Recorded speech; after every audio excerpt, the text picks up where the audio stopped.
jaal harka duwwaa ijaalaa jira. Maal sitti fakkaata seeti?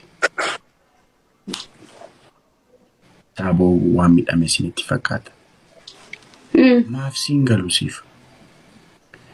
Mi akka mucaa kiyyaa jedhamu san akka isaa ta'e warqee harkara jiru beektaa?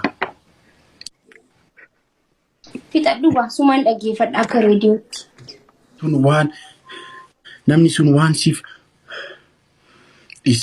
isi baqa. Isi baqa. Jaalala. Ani nama jaalala isheetiin miidhameen. Isin dhaggeeffannaa yaa. Okay, an nama loluun ta'a. Akka wayyu. Nama sireessi. Ta'es. Kanan sin jedhu. Warri commenti please nan kofalchitina. Ishi. Okay. Kanatti naan jettu. Midhamuu koo sitti agarsiisuuf iji koo ba'uu qabaa dirqama. Gizee hunda waanuma akkanaa irra deddeebita. Okay. Abraao fixattee.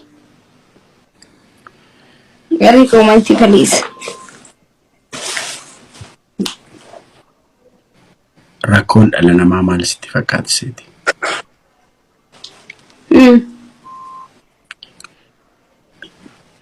Namni yeruma iji isaa ba'u waan midhame isinitti fakkaata. Lapheen hin bu'aa baay'ee. Namni sirriitti midhame ijaan otoo hin ta'in lapheedhaan bu'a.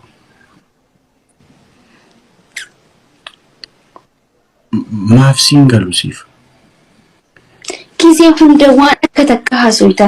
Mi akka mucaa kiyyaa jedhamu san akka isaa ta'e mee gis takkallee jaal harka duwwaa ijaalaa jira. Fixadhu baasumaan dhaggeeffadha akka reediyootti.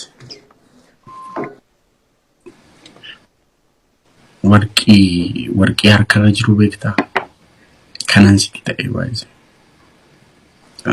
Namni nama tokko waan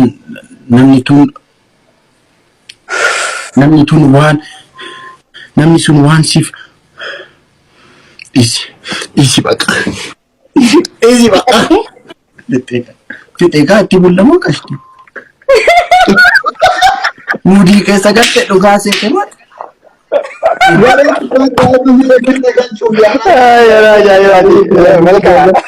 Amma kuni